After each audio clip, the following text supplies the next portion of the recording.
ହକିବ ଜଳନ୍ତା ଆଗ୍ନେୟ ଗିରିକୁ ଲମ୍ଫ ଦେଇଛି ମାନେ ତା ପରିଣାମଟା ସେ ଖୁବ୍ ଶୀଘ୍ର ଭୋଗିବ।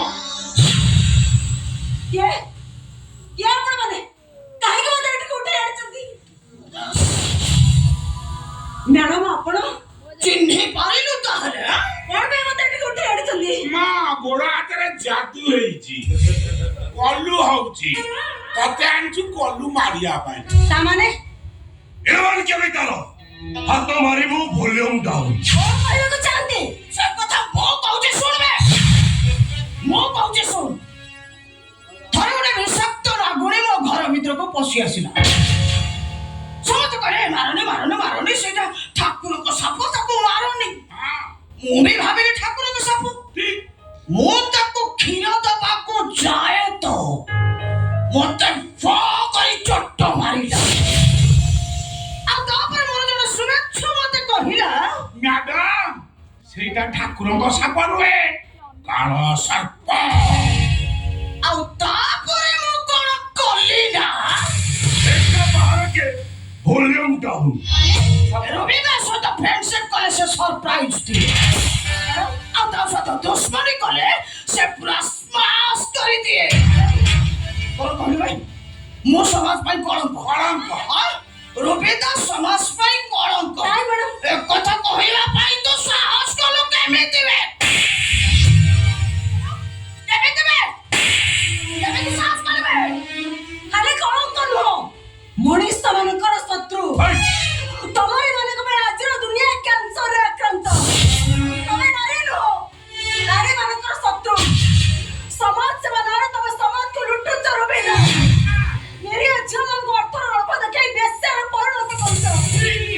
ଅନେକ ଝିଅ ମାନଙ୍କୁ ଡ୍ରଗ୍ସ ଦେଖାଇ ପଥଭ୍ରଷ୍ଟ କରୁଛ। କହିଯା ଆଉ କଣ ଜାଣିଛୁ ଭଲକିରି କହିଯା। ତୁ ଗରମ ହେଇକ ଆମେ ଟିକେ ହିଟ୍ ହଉ। ଅତି ଗୋଟେ ଡେଞ୍ଜର ଲୋକ ତମେ। ଆରେ ସିଏ ଗୋଟେ ଫ୍ଲୋରେ କହୁଥିଲା, କାହିଁ ତାକୁ ଅଟକେଇଲ କହିଲ? ନାଇଁ କହୁ ଏଇ ତୁ କହିଲୁ କହିଲୁ ଆଉ କଣ ସବୁ କଣ ଭାବିଛ? କଣ ଭାବିଛ ତମେ? ଗୁଣ୍ଡା ଲଗି ମାଡ ମାରି ମତେ ଏଠିକି ଉଠେଇ ଆଣିଛ, ମୋ କାର୍ଯ୍ୟରେ ମତେ ପଥଭ୍ରଷ୍ଟ କରିଦବ। ପାରିବନି, ପାରିବନି ତମେ। କାହିଁକି ନା ମୁଁ ଏତିକି ଜାଣିଛି, ମୋ ଜୀବନ ପଛେ ଲଟକେ ପଡିଥାଉ, ଜଗତ ଉଦ୍ଧାର ହଉ।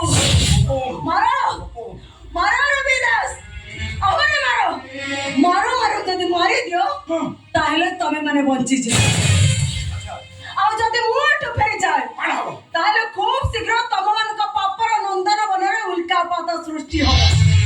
ଭୟଙ୍କର ଉଲ୍କାପାତ। এইটা এলুটারু ঝিও নুহে, রানী লক্ষ্মীবাইଙ୍କ ମାଉସୀ ଝିଅ ଭଉଣୀ। ଠିକ ଗୋଟେ ବାଟ ଠିକ କହିଛନ୍ତି ମ୍ୟାଡାମ। ମୁଁ ଚିହ୍ନିଛି। ୟାଙ୍କୁ ଯେତେବେଳେ ତା ଅଫିସ ଆଗରୁ ମୁଁ ଉଠେଇକି ଆଣିଲି, ମତେ କଣ କମ କଷ୍ଟ କରିବାକୁ ପଡିଛି?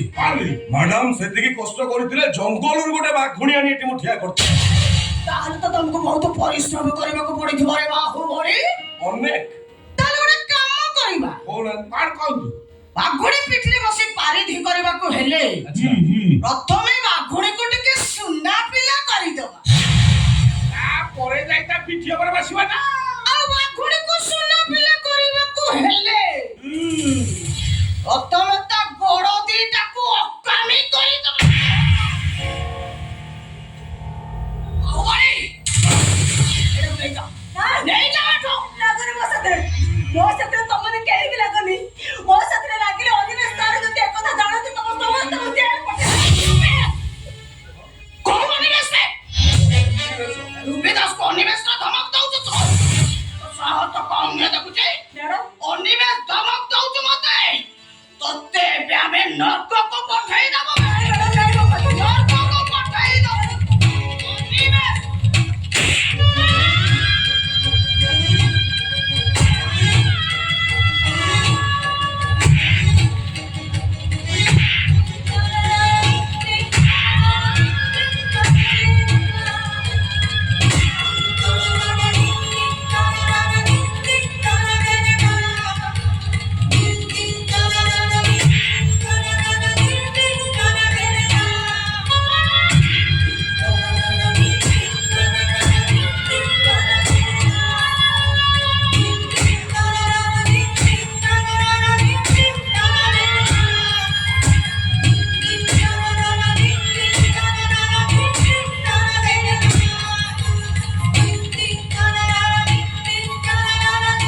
ଦିନ ଧମକ ଦଉଛ ପଡେ ରୁପି ଦାସ ନାଲି ପଡେ ନାଲି ହଁ